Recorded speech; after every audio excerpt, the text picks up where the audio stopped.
وراودته التي هو في بيتها عن نفسه، اور بہلانے پھسلانے لگی وہ عورت جس کے گھر میں وہ تھے، یعنی وہی جس نے ان کو بیٹے کی طرح پالا تھا، اس پہ ایسا شیطان سوار ہوا کہ اس نے یوسف علیہ السلام کو برائی کی طرف بلایا۔ وغلقت الابواب، اور اس نے تمام دروازے بند کر دیے۔ وقالت حیت لک، تو اس نے کہا کہ تم میری اس خواہش کو پورا کرو۔ قال معاذ اللہ، تو انہوں نے کہا میں اللہ کی پناہ میں آتا ہوں۔ انہ ربی احسن مثوایا، بے شک میرا جو رب ہے وہ میرا محسن ہے، اس نے مجھے بڑی عزت دی ہے۔ یہاں رب سے مراد سورہ یوسف کے اسلوب میں جو رب آ رہا ہے وہ مالک کے لیے آ رہا ہے، آگے بھی چل کے رب کا لفظ آئے گا مالک کے لیے۔ تو انہوں نے کہا کہ میں اللہ کی پناہ میں آتا ہوں، بے شک جو میرا مالک ہے یعنی تیرا خاوند، اس نے میری بڑی عزت افزائی کی ہے، وہ میرا محسن ہے، میں اس کے ساتھ غداری کیسے کر سکتا ہوں؟ اور اگر یہ ربی سے مراد آپ اللہ کی طرف لے جائیں تب بھی درست ہے، دونوں باتیں بیک وقت درست ہیں، لیکن اکثر جو ترجمہ کرنے والے ہیں انہوں نے ربی کی ضمیر لوٹائی ہے اس کے خاوند کی طرف، اس عورت کے خاوند کی طرف جو کہ یوسف علیہ السلام کا مالک بھی تھا۔ انہ لا یفلح الظالمون، بے شک جو ظلم کرنے والے ہیں وہ کبھی فلاح نہیں پا سکتے۔ وَلَقَدْ هَمَّتْ بِهِ، اور بے شک اس عورت نے برائی کے ساتھ قصد کیا اس کا، یوسف کا۔ وَهَمَّ بِهَا، اور یوسف بھی اس عورت کا قصد کر لیتا۔ لولا ان رأى برہان ربہ، اگر وہ اپنے رب کی روشن دلیل نہ دیکھ لیتا۔ اس سے یہ بات بھی پتہ چلی کہ یوسف علیہ السلام بھی برائی کر سکتے تھے اگر اللہ تعالیٰ اسپیشل ان کی پروٹیکشن نہ کرتا۔ اور دوسرا، مرزانہ طور پر یوسف علیہ السلام کو اللہ تعالیٰ نے کوئی ایسی چیز دکھائی جس کی وجہ سے وہ اس برائی سے بچ گئے۔ ظاہر ہے کوئی سبب تو اللہ تعالیٰ نے بنانا ہوتا ہے۔ وہ اسرائیلی روایتوں میں ملتا ہے کہ انہیں حضرت یعقوب علیہ السلام کی شکل دکھائی گئی اور وہ انگلی سے اشارہ کر رہے تھے کہ تم نے یہ کام نہیں کرنا، یا عین ممکن ہے جبرائیل علیہ السلام ان کے سامنے ظاہر ہوں اور انہوں نے ان کو گائیڈ کیا ہو، یا جس طریقے سے وہ ایران والوں نے فلم میں فلمایا کہ وہ عورت جو ہے انہیں شیطان کی نظر آنے لگی، یعنی وہ شکل اس کی شیطان والی انہیں دکھنے لگی۔ تو یہ ایک بہت بڑی ایک ان کے لیے آبزرویشن تھی۔ بہرحال کوئی بہت غیر معمولی چیز ہے جو اللہ تعالیٰ نے کہا ہے کہ روشن دلیل ہم نے ان کو دکھائی ہے، کوئی وہ کوئی بھی دلیل ہو سکتی ہے، اس کی تفصیل بیان نہیں کی گئی ہے۔ تو اس کی وجہ سے وہ اس عورت کے فتنے سے بچ گئے۔ اس سے یہ بھی پتہ چلا کہ یہ اتنا بڑا فتنہ ہے کہ وہ عورت جو اس کی ماں تھی، منہ بولی ماں تو تھی، اور اس عورت کو بھی دیکھیں کہ اس نے بچوں کی طرح جس لڑکے کو پالا، اس کے ساتھ وہ برائی میں مبتلا ہونے والا معاملہ اس کو شیطان نے اکسایا۔ اسی لیے اسلام نے منہ بولے ماں بیٹے بہن بھائی کا رشتہ نہیں رکھا ہوا، سیدھی سی بات ہے، وہ اس میں اس طرح کے چانسز ہو جاتے ہیں جب تک کہ محرم والا رشتہ نہ ہو۔ كَذَلِكَ لِنَصْرِفَ عَنْهُ السُّوءَ وَالْفَحْشَاءَ، یہ دلیل ہم نے اس لیے دکھائی کہ تاکہ اس کے ذریعے سے ہم اس طریقے سے دور کر دیں یوسف سے وہ برائی اور بے حیائی کے کام کو۔ إِنَّهُ مِنْ عِبَادِنَا الْمُخْلَصِينَ، بے شک وہ ہمارے مخلص یعنی چنے ہوئے بندوں میں سے ایک تھے۔ یہ لفظ ہے مخلص، دو لفظ ہیں عربی میں، ایک ہے مخلص جو اردو میں بھی استعمال ہوتا ہے۔ مخلص کہتے ہیں بڑا خالص ہے یہ بندہ، اخلاص شو کرنے والا۔ ہر مسلمان کی، مؤمن کی یہ خواہش ہوتی ہے کہ وہ مخلص ہو، اللہ کے لیے اپنے دین کو خالص کرے، کمٹمنٹ شو کرے، کمیٹڈ ہو۔ لیکن انبیاء ہوتے ہیں مخلص، اس سے بھی اعلیٰ درجے کی ڈگری، کہ وہ تو اللہ کے لیے کمیٹڈ ہیں ہی ہیں، اللہ انہیں اپنے لیے چن لیتا ہے۔ تو وہ زبر کے ساتھ بولا جاتا ہے مخلص. یہ زبر اور زیر سے زمین و آسمان کا فرق ہو جاتا ہے. مخلص رب کے لیے اپنے آپ کو خالص کرنے والا. مخلص جس سے اللہ اپنے لیے خود خالص کر لے. یہ تو اعلیٰ ترین درجہ ہے. انبیاء تو مخلص ہوتے ہیں. مرشد رشد و ہدایت دینے والا. مرشد جس کو رشد و ہدایت دی جائے، یعنی وہ پیسو کا یہ ایک سیگا آپ سمجھ لیں. نبی صلی اللہ علیہ وآلہ وسلم ہمارے مرشد ہیں اور ہم نبی کے مرشد ہیں. ہمیں انہوں نے ہدایت دی اور وہ ہمارے ہادی ہیں. اب یہ مرشد اور مرشد کا اتنا فرق ہے. پنجابی میں تو چل جاتا ہے مرشدہ دیدار وے باہو، وہ مرشد کہہ رہے ہوتے ہیں، لفظ مرشد ہے. اس طریقے سے نبی الاسلام کے لیے بھی یہ نعرے جب لگاتے ہیں سیدی مرشدی، یہ لفظ مرشدی بولا جائے گا، مرشدی نہیں بولا جائے گا. لیکن یہ کیا بولتے ہیں؟ سیدی مرشدی. ہاں، جن کو ہم نے ہدایت دی ہوئی ہے، نعوذ باللہ. یہ الٹ ترجمہ ہو جاتا ہے. تو پھر جواب میں وہ کہتے ہیں یا نبی یا نبی. اس کے جواب میں ہونا چاہیے امتی امتی. تو نعرہ ہی غلط بنایا ہوا ہے. یا نعرہ درست تھا، اس کی پروننسیشن انہوں نے غلط کر دی. سیدی مرشدی، سید کے نیچے بھی زیر اور مرشد کے نیچے بھی زیر. تو یہ مخلص اور مخلص. واستبق الباب، اور دونوں دوڑ پڑے دروازے کی طرف. وقدت قمیصہ من دبر، اور اس عورت نے ان کے پیچھے بھاگتے ہوئے جب انہیں پکڑنے کی کوشش کی تو پیچھے سے ان کا کرتا پھٹ گیا، وہ پھاڑ ڈالا. وَأَلْفَيَا سَيِّدَهَا لَدَى الْبَابِ، اور بس اسی حالت میں دروازے کے پاس اس کا خامند عورت کا آ گیا. اب چور تو اس کا پکڑا گیا.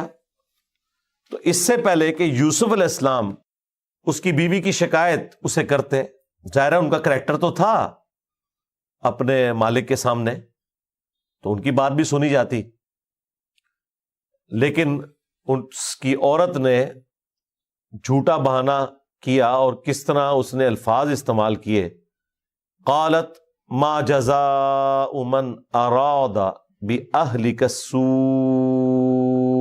الا، اس نے کہا کہ بتاؤ جو تمہاری گھر والی کے ساتھ برائی کا ارادہ رکھتا ہو اس کی سزا یا بدلہ. جزا جب نیگیٹو معنوں میں لیا جائے گا تو وہ پھر بدلے کے معنوں میں ہوگا، اور اگر پازیٹو معنوں میں ہو تو انعام کے معنوں میں. عربی میں دونوں کے لیے جزا کا لفظ. تو اس کا بدلہ یا سزا سوائے اس کے کیا ہوگی؟ الا ان یسجن او عذاب علیم، کہ یا تو اسے قید میں ڈال دیا جائے یا اسے دردناک سزا دی جائے. اب اس نے تو اپنا مقدمہ پہلے سامنے رکھ دیا.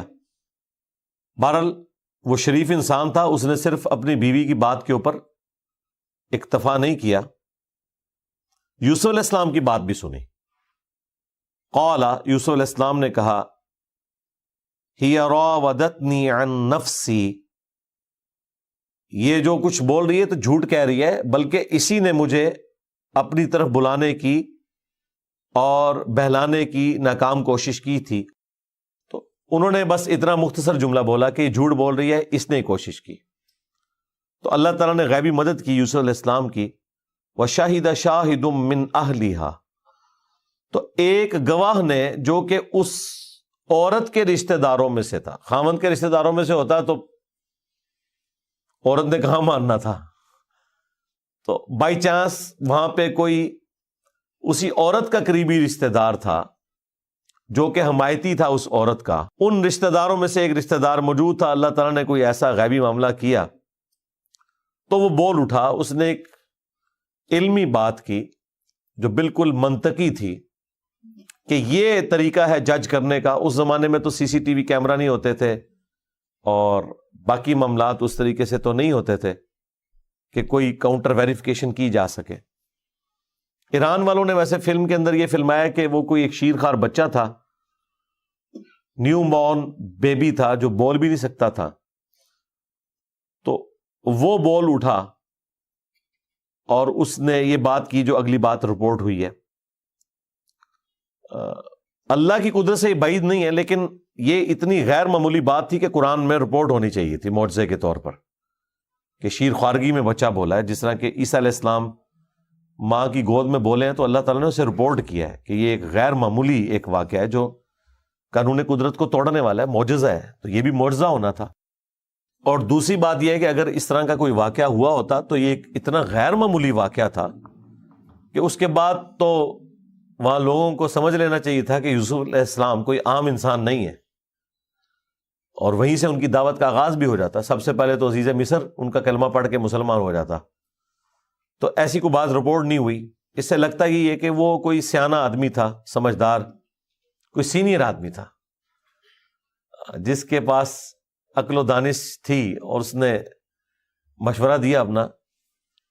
اس نے کہا کہ ان کان قمیصہ قد من قبل، کہ اگر تو یوسف علیہ السلام کی قمیض آگے سے پھٹی ہوئی ہے تو پھر تو یوسف علیہ السلام مجرم ہے، کیونکہ عین ممکن ہے کہ ان کی ہاتھا پائی ہوئی ہو تو عورت اپنی عزت بچانے کی خاطر سامنے سے ظاہر اس کی قمیض پکڑے گی اور پھاڑ دے گی، یہ لاجیکل چیز تھی۔ فصدقت وہو من الکاذبین، تو پھر وہ عورت جو ہے وہ سچ کہہ رہی ہے اور یوسف جو ہے وہ جھوٹوں میں ہے اگر وہ یہ بات کر رہا ہے۔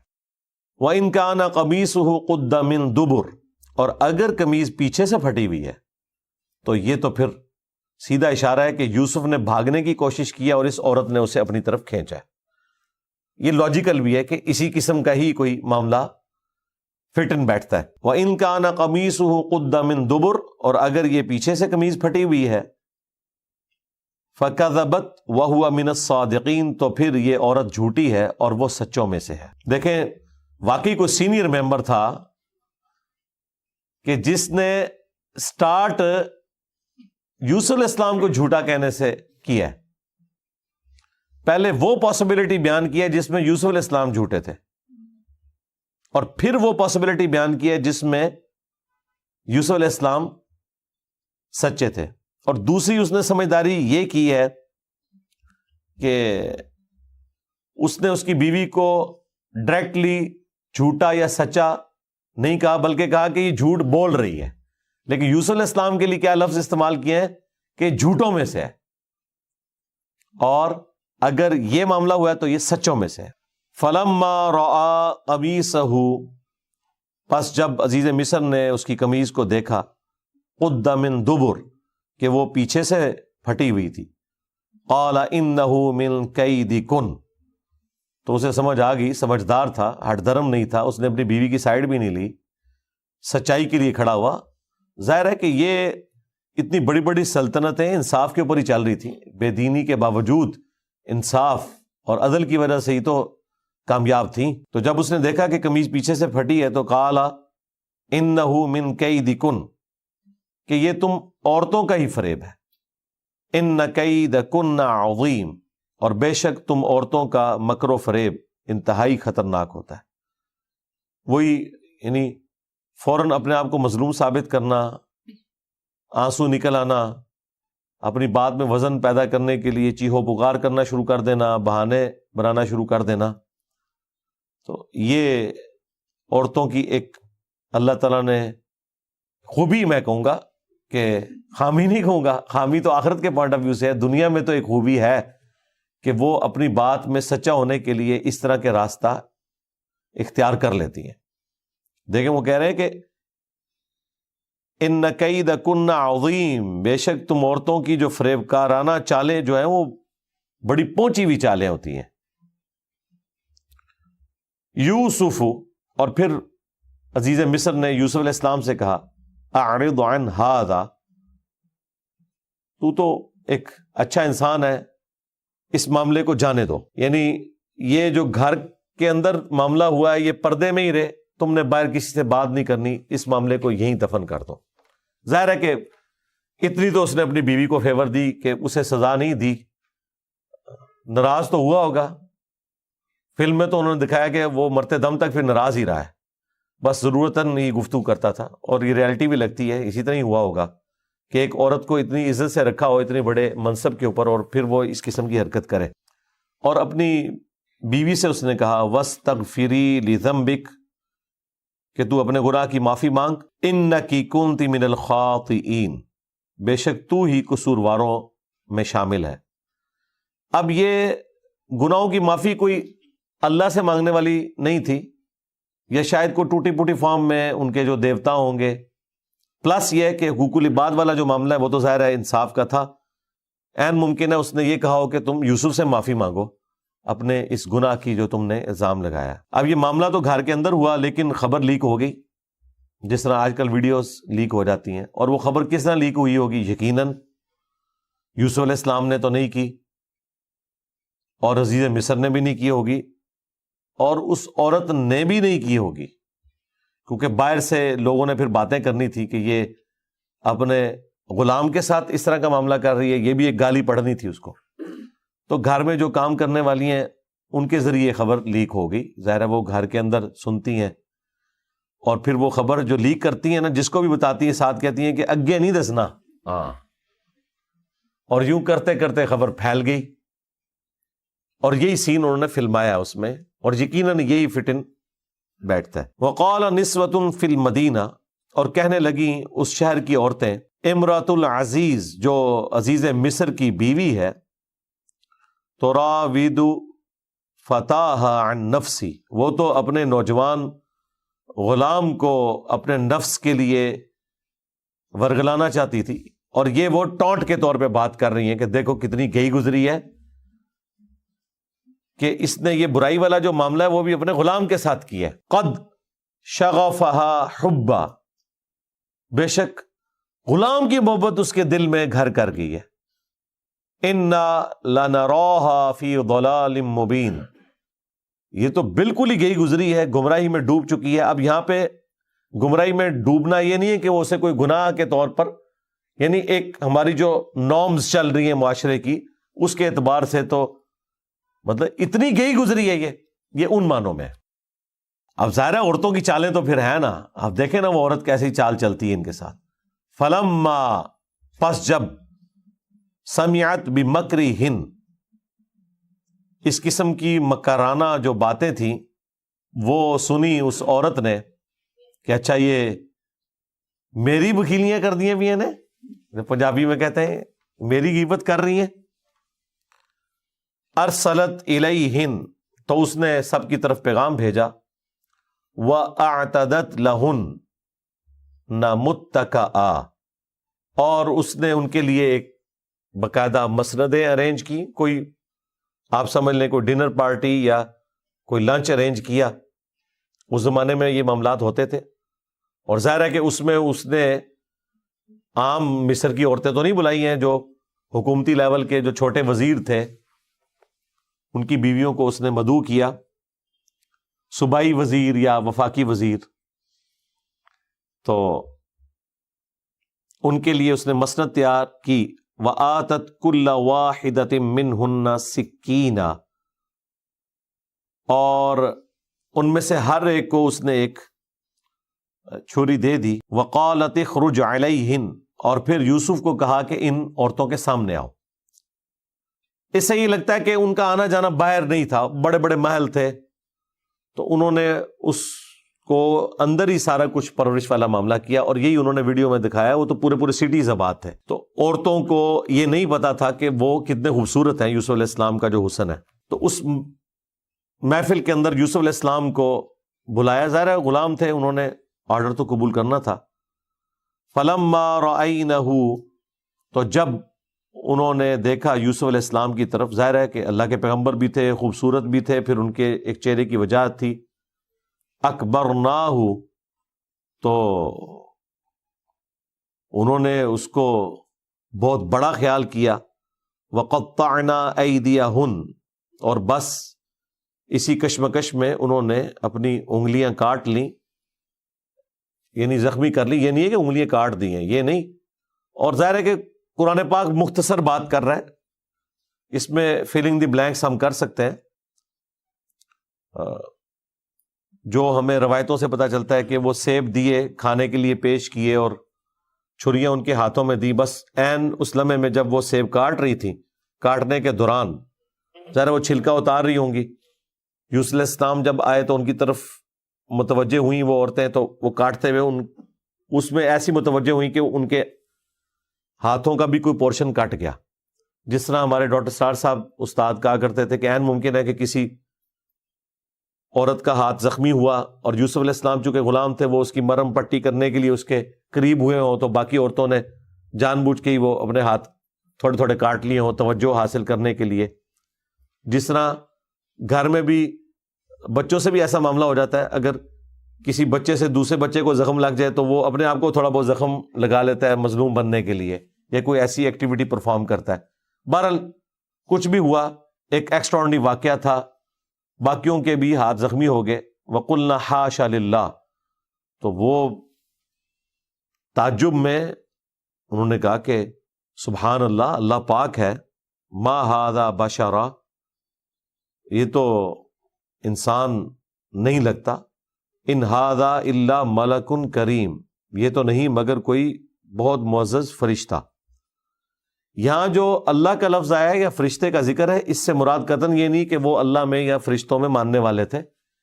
جو ایک محاورتاً باتیں چل رہی ہوتی تھی نا، جس طرح ہم دیکھیں ہمارے ریلیجن میں کہیں دیوتا کا کانسیپٹ نہیں ہے، لیکن یہاں پر بھی جب صحافی حضرات گفتگو کرتے ہیں تو کسی پولیٹیکل لیڈر کا ذکر کرتے ہوئے جب وہ اپنے آپ کو بڑا سمجھتا ہے تو کہتے ہیں جی یہ تو دیوتا بن رہا ہے، یہ تو مہاتما ہے. حالانکہ یہ کانسیپٹ تو ہمارے ریلیجن میں نہیں ہے، لیکن چونکہ محاورتاً چیزیں چل رہی ہوتی ہیں. اسی طریقے سے زمینی خدا، یہ ٹرم بھی بولی جاتی ہے طاقتور لوگوں کے لیے. تو اس طرح کی جو مثالیں دی جاتی ہیں وہ محاورتاً بسا اوقات دوسرے مذاہب کے لوگوں سے بھی اس زبان میں آ گئی ہوتی ہیں، کیونکہ یہاں پر کوئی ایسی ہمیں تفصیلات نہیں ملتی کہ وہ خدا کے ماننے والے تھے یا نہیں تھے. اس کے الٹ ضرور ملے گا جب یوسف علیہ السلام جیل میں جائیں گے اور وہاں دعوت توحید رکھیں گے اور وہ بتائیں گے کہ یہ جو بت تم نے گھڑ لیے ہیں اللہ تعالیٰ نے ان کی کوئی سند نازل نہیں کی، تو عین ممکن ہے ان کا بھی وہی عقیدہ ہو کہ اوپر ایک خدا ہے، باقی یہ چھوٹے چھوٹے جو آلیہ ہیں جن کے بت بنائے ہوئے ہیں، چھوٹے چھوٹے دیوتا ہیں، گاڈز ہیں، اس قسم کا ہی ان کا کانسیپٹ ہو. تو اس کانسیپٹ میں بڑے خدا کو اللہ کہا جائے اور آسمانی کوئی مخلوق ہے اس کے لیے فرشتے کی ٹرم ہو، تو اس اعتبار سے چل رہی ہو. بہرحال توحید وہاں اس فارم میں موجود نہیں تھی، وہ وہی بت پرستی کے عقائد و نظریات تھے جو اگلی قوموں میں ایگزسٹ کرتے تھے اور اللہ تعالیٰ پیغمبروں کے ذریعے ان کی تطہیر کرتا تھا.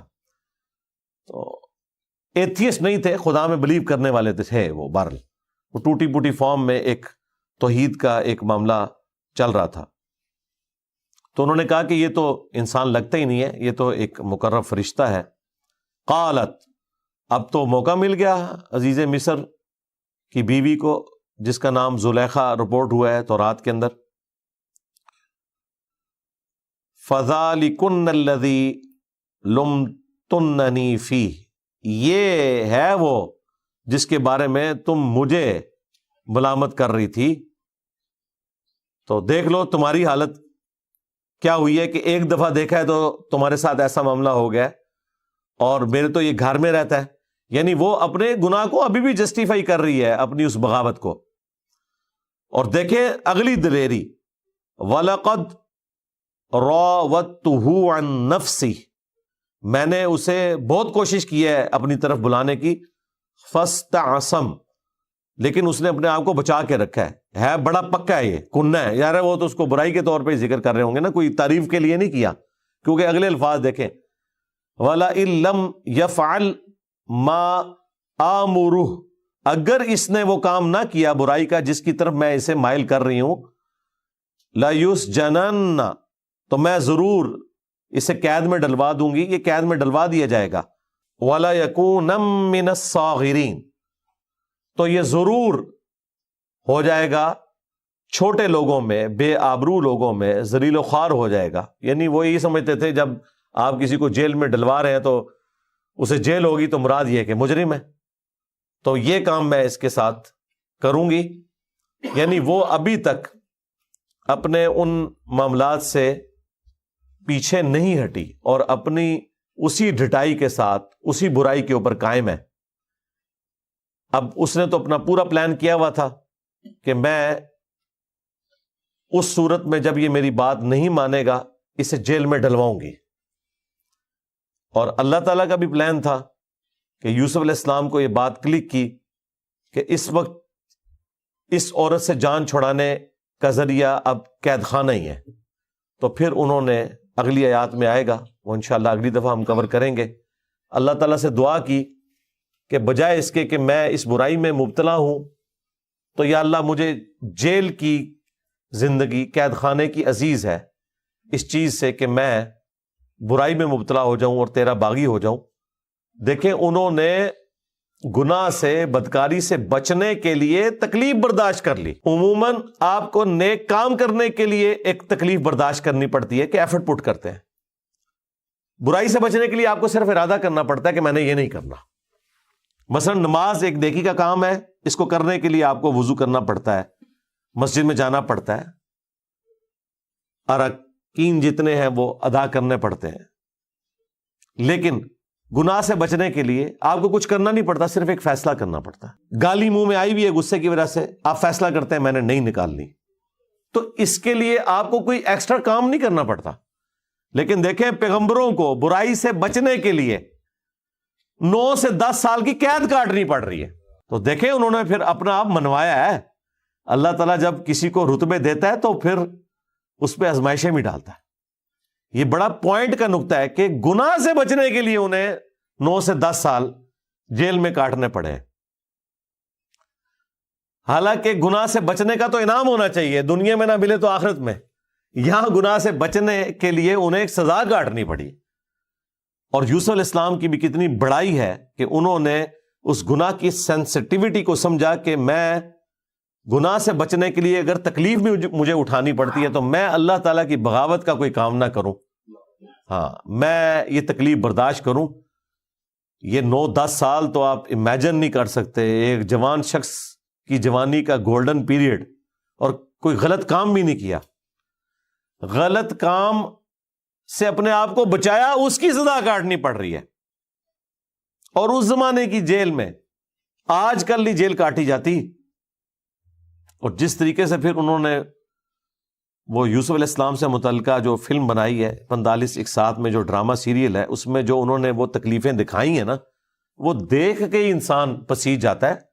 حالانکہ انہوں نے تو چند ایک سین فلمائے ہیں، ان کی تو زندگی کے 9 سے 10 سال، کیونکہ بضع سنین آیا، ایک ایک دن سورج طلوع ہونے سے لے کر غروب ہونے تک اور رات پوری کس تکلیف میں انہوں نے کاٹی ہوگی آپ امیجن بھی نہیں کر سکتے. اس ماڈرن دور میں جہاں جیل خانوں میں پنکھے بھی لگے ہوتے ہیں، باقی فیسلٹیز بھی، کھانا بھی ملتا ہے، وہاں پر بھی اگر سورج کی روشنی نہ آئے، دن رات کا آپ کو پتہ نہ چلے، تو انسان وقت سے پہلے بوڑھا ہو جاتا ہے. اور کیا اس کے اوپر گزرتی ہے. اور وہاں پر جب سیکنڈ جو سب سے بڑی پوسٹ ہے عزیز مصر، اس کی طرف سے وہ بندہ ریفر ہوا ہو جیل خانے میں، تو چھڑانا اس کو کس نے؟ سب سے بڑی پوسٹ کی طرف سے وہ ریکمینڈ ہوا ہے جیل خانے کے لیے. تو پھر اللہ تعالیٰ نے ان کو اس تکلیف سے گزارا الٹیمیٹلی، اور خود انہوں نے دعا کی کہ یا اللہ ٹھیک ہے مجھے جیل کی زندگی منظور ہے. قال رب السجن احب الی مما یدعوننی الیہ. یوسف علیہ السلام نے اپنے رب کے حضور دعا کرتے ہوئے عرض کیا کہ اے میرے پروردگار، مجھے قید خانہ، جیل قبول ہے اس گناہ کے بسبب کہ جس کی طرف یہ مجھے بلا رہی ہے، اس کے اگینسٹ، اس سے بچنے کے لیے مجھے جیل قبول ہے.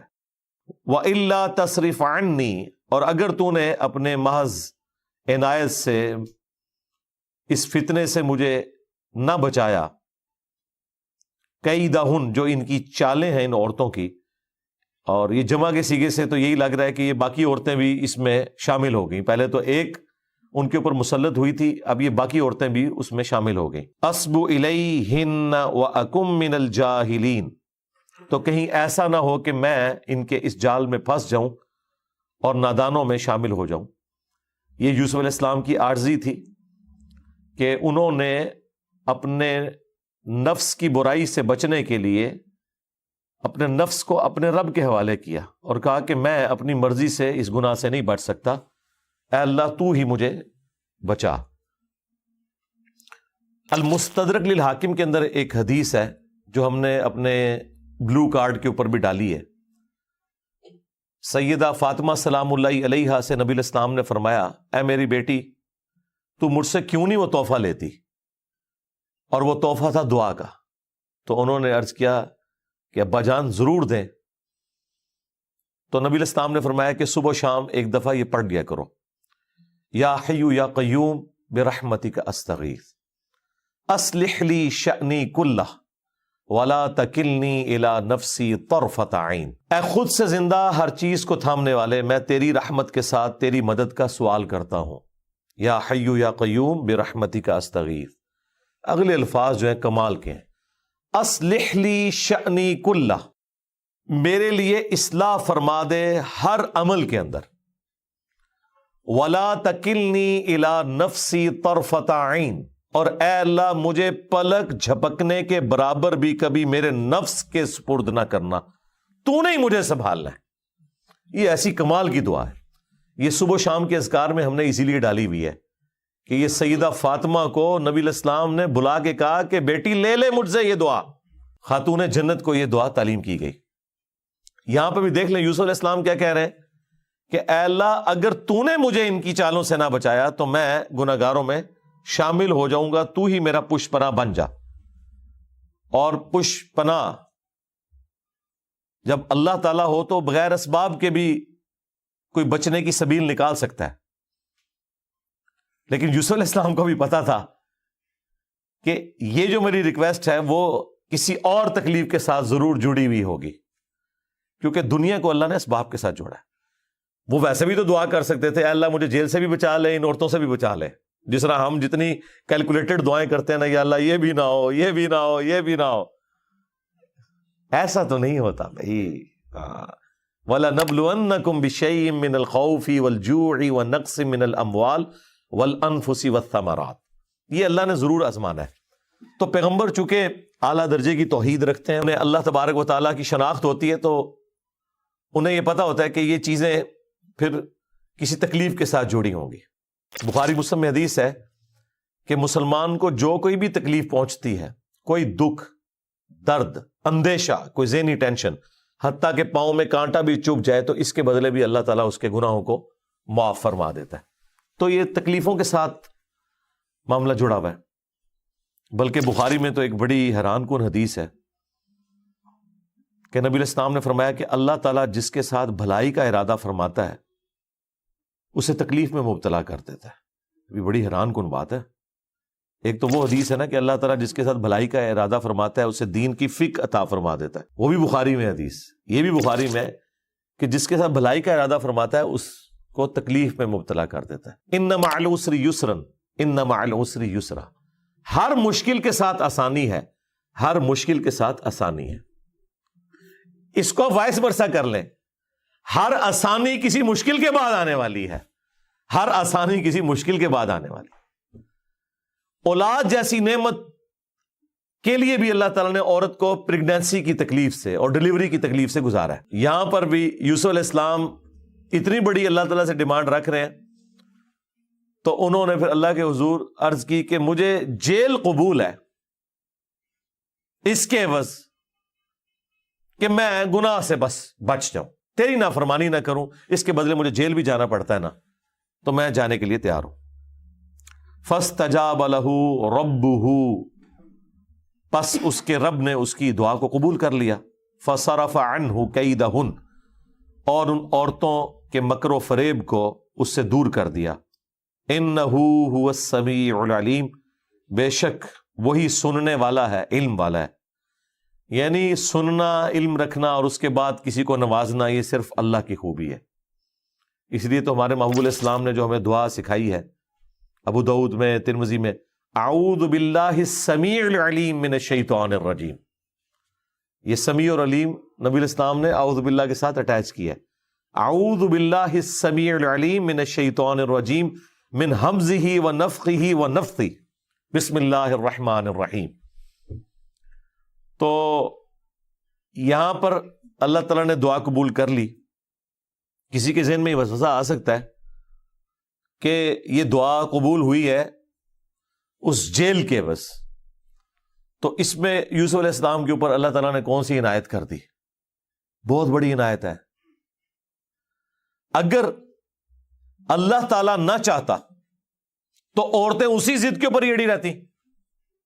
وہ تو دھمکی لگا رہی تھی نا کہ جیل میں تجھے پہنچا دیں گے. جیل میں نہ پہنچاتی، وہ بار بار اس طرح کی ایکٹیویٹی پرفارم کرتی.